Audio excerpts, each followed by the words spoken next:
Are you thinking about moving to St. Petersburg, Florida, and want to know the absolute most crucial things to consider? Then this is the video for you.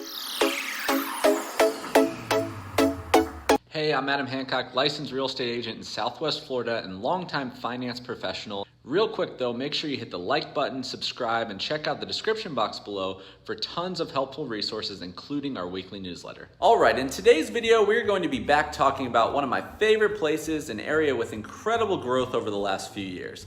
Specifically, what you need to know before moving to or around the Florida Gulf Coast city of St. Petersburg. Once a resort town, St. Petersburg, Florida still holds many of the characteristics its founders fell in love with. Home to dolphins, pelicans, endless sunshine, and boats sailing at all hours of the day. There's no place quite like St. Pete. With almost 260,000 residents, St. Petersburg is the 5th largest city in all of Florida and is at the heart of the Tampa Bay metro area. Living in St. Petersburg provides a life of convenient amenities with a variety of activities while maintaining a small town neighborly feel. Filled with 361 days of sunshine per year and average daytime temperature of 83 degrees, St. Petersburg is a beautiful city to call home. This endless summer environment sets the tone for a high quality of life where a midweek picnic at the beach or a family stroll along the water are easily accessible. All right, the first area I wanted to discuss in this video, the neighborhoods or communities. With desirable waterfront neighborhoods, St. Pete has communities marked by Mediterranean tradition, as well as mid-century homes and many new modern subdivisions as well. Around the downtown area, you'll find charming historic neighborhoods with brick streets and quaint bungalows where neighbors gather on porches. Downtown St. Pete is a very popular residential community with 2,000 homes added in recent years. Driftwood is a neighborhood of St. Pete tucked away between Big Bayou, 2nd Street, and 24th Avenue South. This homey district has only a handful of homes that are all canopied by live oaks. Consisting of 44 houses, you'll find a combination of Italian and Mediterranean architecture. Driftwood is zoned for Lakewood Elementary, Bay Vista Fundamental Elementary, Johns Hopkins Middle, and Lakewood High. Historic Roser Park is another historic community in St. Petersburg. Developed in 1910 with hexagon block sidewalks, ornate streetlights, and 2 small bridges crossing Booker Street at 6th and 8th Streets.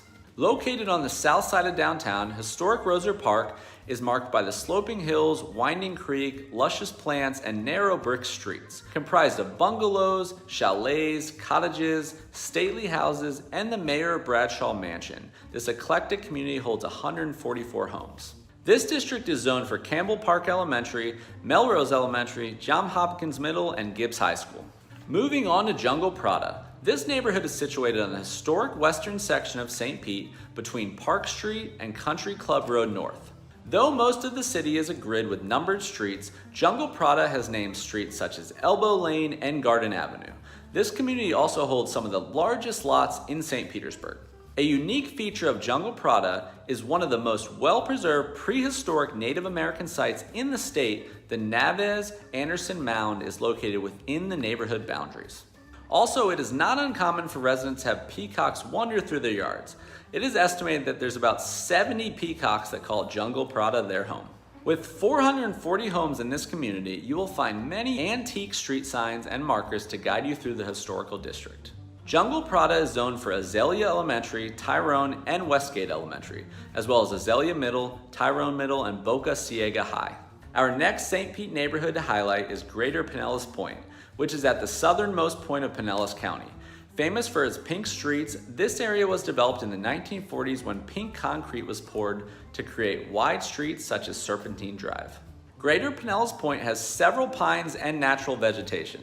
There are over 7,000 homes in this district with several birdcage houses, which have a large portion of screened square footage. Schools in this neighborhood include Bay Vista Fundamental, Bay Point, Lakewood, and Maximo Elementary Schools, as well as Bay Point Middle and Lakewood High. Next is one of my favorites, historic Kenwood, which is very centrally located.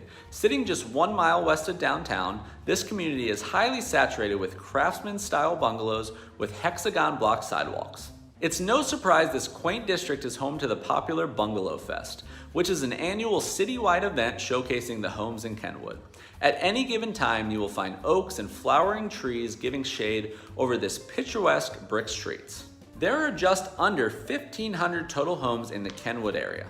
The neighborhood is zoned for Campbell Park, Melrose, Mount Vernon, Perkins, and Woodlawn elementary schools.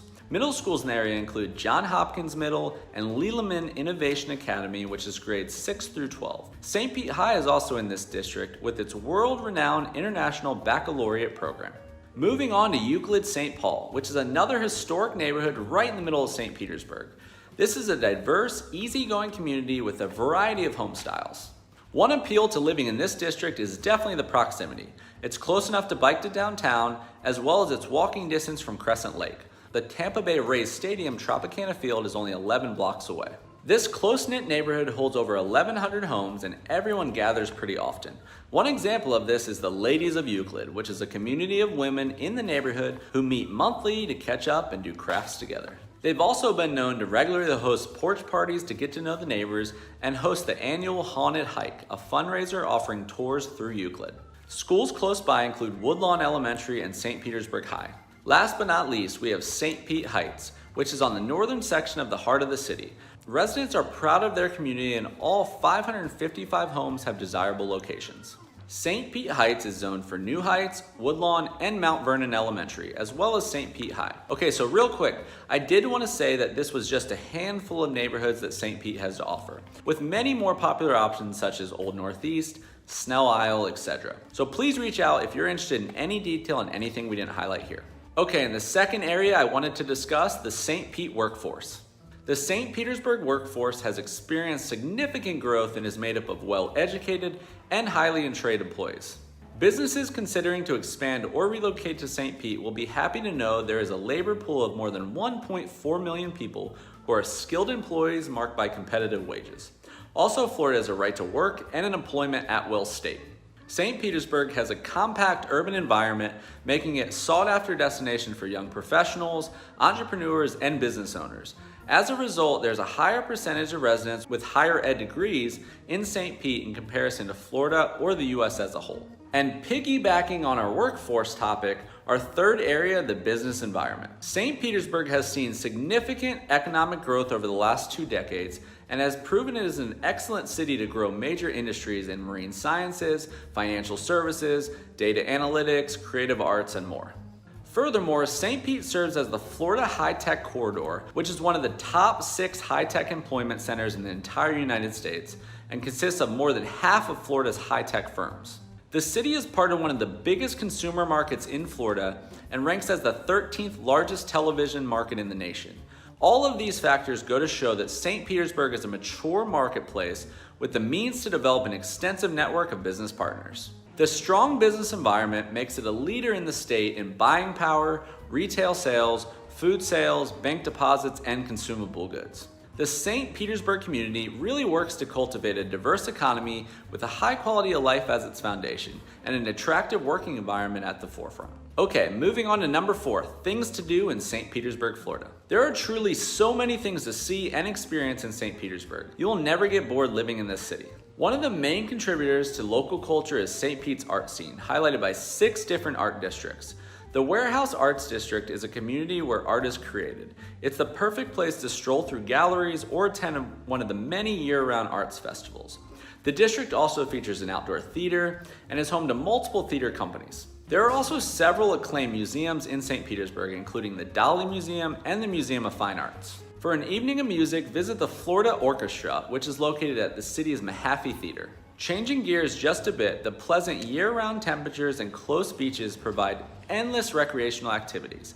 The waterfront location includes 7 miles of well-manicured parks, and the city's location makes it very easy to walk downtown. Residents have access to a wide range of outdoor activities. The 3rd largest downtown waterfront park system in North America, the largest network of cycling and pedestrian trails in the Southeast, not to mention over 225 city parks, 69 miles of paddling trails, 6 dog parks, 9 nature preserves, and wilderness areas. St. Petersburg also hosts over 1,000 city-sponsored events every year, which means there is always something to keep you busy. For the sports fans out there, the Tampa Bay Rays and the North American Soccer League's Tampa Bay Rowdies both call St. Pete home. Just across the bay, you also have the Tampa Bay Bucks and the Lightning, plus pro golf tournaments and other sporting events such as the St. Pete Grand Slam Beach Volleyball Tournament. provide an exciting calendar of events to attend all year long. Okay, number 5, let's talk education. I mentioned a few schools earlier when looking at specific neighborhoods, but let's take a closer look at some of St. Pete's best schools. The Pinellas public school system is the 7th largest in the state and has just over 100,000 students in its 150 schools, which includes magnet, career academies, and virtual school programs. Residents of St. Petersburg really have a variety of options to find the best fit for their students' interests and giftings. The Mayor's St. Pete Promise program provides support to public schools in the metro area and was recognized by Colin Powell's America's Promise Alliance as the most successful community-based program to increase graduation rates. According to greatschools.org, the best elementary schools in St. Petersburg are Pasadena Fundamental, Bay Vista Fundamental, and Alfred Alder Elementary Schools, as well as Plato Academy of St. Petersburg, which is a kindergarten through 8th grade. Top middle schools in the area include Plato Elementary of St. Pete and Alfred Eller Elementary, which both are K through 8. One of St. Petersburg's best rated high schools is St. Petersburg Collegiate High School, which is a public charter serving 10th through 12th grades. From a private perspective, a few top-rated private schools include St. Petersburg Catholic High, Shorecrest Prep, Canterbury School of Florida, Keswick, Admiral Farragut, Northside Christian, and New Creation Academy. All right, our 6th topic in this video, healthcare. Home to 7 hospitals, St. Petersburg has no shortage in adequate healthcare for your family. Bayfront Health is the only hospital in Pinellas County with certification as a Level 2 adult and pediatric trauma center. It's also one of 11 state-approved Level 3 regional perinatal intensive care centers. Another St. Petersburg hospital, Johns Hopkins All Children's Hospital, was named a top 50 children's hospital by U.S. News & World Report. Furthermore, St. Anthony's Hospital was ranked by Forbes as a top 150 best employers in America. Additional hospitals in the city serve a variety of specialties, including Northside Hospital, Palms of Pasadena, St. Petersburg General Hospital, and Kindred Hospital. All right, and last but not least, let's talk St. Petersburg, Florida transportation. The city of St. Petersburg offers residents an impressive network of airports, interstate highways, and water ports, which all provide quick access to freight, shipping, and transportation. Only 30 minutes from downtown St. Pete is Tampa International Airport, which serves more than 17 million passengers at over 85 tons of cargo annually. TPA is consistently ranked as one of the best airports in the world, with international flights from British Airways, Cayman Airways, Copa Airlines, etc. Clearwater International Airport is about 20 minutes north of downtown St. Pete and serves more than 1 million passengers and 19 tons of cargo each year. 45 minutes south of St. Pete is the Bradenton International Airport, SRQ, which serves more than 1.3 million passengers a year. This airport has 7 carriers providing service: US Airways, American, Air Canada, Delta, JetBlue, United, and WestJet. Furthermore, Southwest just announced they will start servicing SRQ beginning in February 2021. Sitting along the St. Petersburg downtown waterfront is Albert Whitted Airport, which is a city-owned 110-acre general aviation facility. It deals with almost 97,000 operations annually and is home to 185 aircraft carriers. All right, moving from sky to sea. Port Tampa Bay is one of the largest ports in the entire country. It ships over 35 million tons of cargo and almost 1 million cruise ship passengers from the growing downtown Tampa cruise port each year. Port St. Pete is in the downtown Bayboro Harbor with an ideal location next to the U.S. Coast Guard. This port attracts world-class yachts as well as visiting research vessels. Okay, moving on to land. There are interstate highways on 3 sides of downtown St. Pete: I-275 to the west, I-175 to the south, and I-375 to the north.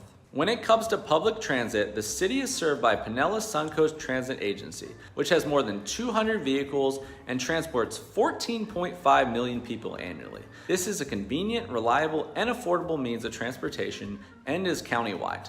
Another alternative option is using the 2 trolley systems in downtown St. Petersburg, the St. Petersburg Trolley and the Central Avenue. These trolleys provide 50-cent rides all around the downtown hotels and attractions, as well as those offering service to the St. Pete beaches. For the residents who prefer biking, the city started a bike share program in downtown and surrounding neighborhoods in 2016. Additionally, St. Pete has been ranked as Florida's most walkable city, and the City Trails program built a thorough network of over 100 miles in bike and pedestrian trails throughout the city. All right, everyone, that concludes this video on some of the most important items to consider when reviewing St. Petersburg, Florida.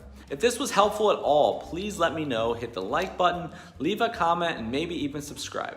As always, guys, thank you so much for watching and supporting, and I look forward to seeing you on the next one.